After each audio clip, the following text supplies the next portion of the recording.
Caitlin Clark thought tonight would be a quiet scroll on her phone until Angel Reese dropped a sly, late-night post that set the entire WNBA on fire. One shady line, barely 12 words, and suddenly every timeline melted down. Fans are screaming for answers, coaches are scrambling for damage control, and the league office is bracing for its spiciest rivalry since the old Sparks-Comets wars. This is the kind of locker room drama reporters dream about and sponsors dread. And guess what? We've got the whole story. Remember freshman year biology when you learned about chain reactions? That's exactly how Reese's cryptic message hit. One spark. Total eruption. At 11:47 p.m. EST, she tweeted, "Funny how some folks still can't cash checks they write. No names, no tags, just a cold, hard dig with a smirking basketball emoji." Within minutes, fans pieced it together. Only one target made sense. Caitlin Clark, the scoring machine who spent her rookie season rewriting record books and dodging flagrant elbows. Clark didn't even hit reply. But the internet decided the shot was fired, and history's fiercest women's hoops rivalry reignited before midnight. Why does this jab hurt so much? Because last month, Clark inked a historic shoe deal rumored at 8 figures.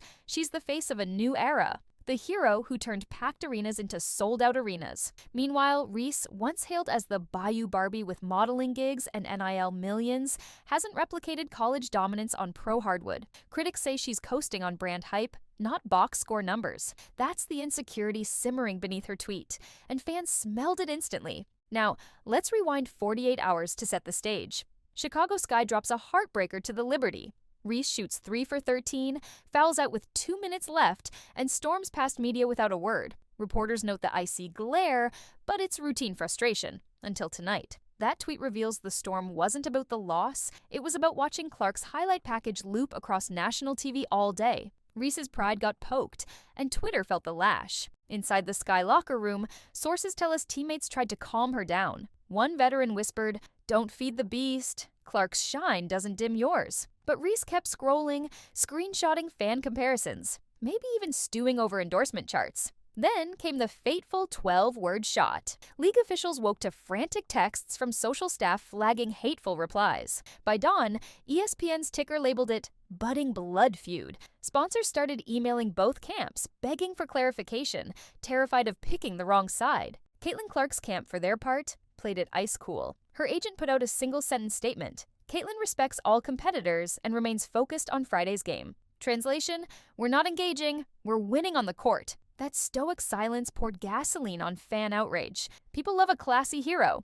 They loathe a petty villain. Reese, realizing the blowback, deleted her tweet 7 hours later. Too late. Screenshots are forever, and the hashtag #DuckCheckThem receipts was already trending. Here's the part networks won't say out loud. This rivalry was engineered by tension dating back to March 2023, when Reese wagged a finger in Clark's face during the NCAA title game. It went viral, it boosted ratings, and it sold jerseys. But it also etched Clark as the composed sniper and Reese as the talk-first brawler. The WNBA quietly capitalized, scheduling their rookie matchup on primetime. Tonight's tweet revives that narrative tenfold. But buckle up, because midway through this saga, we stumbled on something juicier.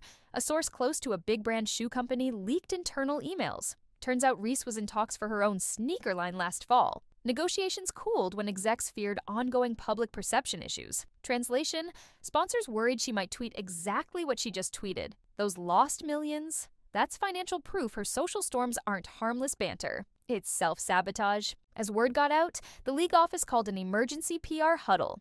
They fear the narrative is mutating into anti-bullying town halls instead of highlight reels. Remember, the WNBA is chasing global expansion dollars. Toxic feuds can spook overseas investors. Sources say Commissioner Kathy Engelbert personally phoned Reese's agent, urging a formal apology. Meanwhile, the Indiana Fever front office quietly upgraded security for Clark's next road game in Chicago. Security for trash talk? That's how hot this beef is. Yet Clark herself refuses to be rattled. Behind closed doors, teammates describe her as locked in, watching extra film and brushing off the drama with a shrug. The rookie phenom leads the league in assists and three-pointers, and every analytic model predicts she's a shoo-in for Rookie of the Year. Her focus is lethal, her silence louder than a mic drop. Fans rally behind that maturity, painting her as David against Reese's Goliath. Mid-video twist time. Remember those internal shoe company emails? We dug deeper and found a bombshell. a marketing exec, suggested pivoting the Reese deal into a bad girl campaign, banking on her controversy to sell sneakers. Reese's camp apparently loved it, until the board vetoed the strategy, fearing backlash from parents buying kids' shoes. That means tonight's tweet isn't a one-off. It's a pattern that corporate America has quantified and rejected. Ouch. Now, witness the domino effect. A youth basketball clinic in Baltimore, originally headlined by Reese next month, quietly removed her name from promotional flyers today. They claim scheduling conflicts, but insiders whisper sponsors threaten to pull funding. Add that to the list. Lost sneaker line, scrapped clinic appearance, plummeting public sentiment. All from 12 words on Twitter. Twitter isn't done, though. Fans are demanding an on-court showdown. Think back to classic rivalries. Bird vs. Magic, Diana Taurasi vs. Simone Augustus, controversy-fueled legendary games. Social feeds overflow with countdown clocks to the first Fever Sky showdown next Friday. Ticket resale prices have already tripled. StubHub showed a spike within 27 minutes of Reese's tweet. That's raw market proof of drama's drawing power, but also a microscope on Reese's every move. If she underperforms, memes will make it unforgettable. Let's zoom out. The WNBA yearns for mainstream buzz. Rivalries like this drive eyeballs, but the league's push for positivity clashes with the ugly side of trash talk. That's why executives funnel resources into conflict mediation seminars. Reese attended one last preseason. Yet tonight proves theory doesn't always beat impulse. Expect fines? Maybe. But bigger than fines are endorsement losses. Money talks louder than disciplinary memos. Back to our hero. Clark's college coach once said she plays best when opponents taunt her. Data backs it. In games following social media controversy, her scoring average spikes by 5. So Friday's showdown could be historic. Clark may drop a career night while Reese battles whistle trouble. And don't forget the cameras. Every misstep broadcast in 4K slow-mo, every smirk freeze-framed for memes. As the dust settles tonight, lines are drawn. You have Team Clark, poised, lethal, letting her stats clap back. You have Team Reese, fiery, impulsive, living by the tweet, dying by the screenshot. Fans pick sides, sponsors crunch numbers, and the league braces for record ratings or reputation damage. Maybe both. One thing is certain, villains can try to silence heroes, but history shows they usually torch their own legacies instead, and Angel Reese just lit the match. And don't let anyone pretend this is an isolated spat. The tension between these two phenoms is seasoned with NCAA envy, NIL checks, and a chase for the cultural crown. During college, Clark was dubbed the Steph Curry of Iowa, while Reese leaned into being basketball's version of a reality show queen. Flashy fits, viral dances, photo shoots dripping in diamond chains. Both personas sell, but mainstream America tends to elevate the humble workhorse over the outspoken rebel. That's why networks plaster Clark's face across cereal boxes, while Reese fights for executive faith. Sources within the players' union say locker room whispers revolve around respect. Veteran forward Candace Parker reportedly warned Reese last offseason, social clicks disappear fast, but your scouting report sticks forever. Translation, substance beats sizzle. Clark absorbed that lesson early, turning every interview into a masterclass in deflection. No drama, just hoop. The difference in media training showed tonight.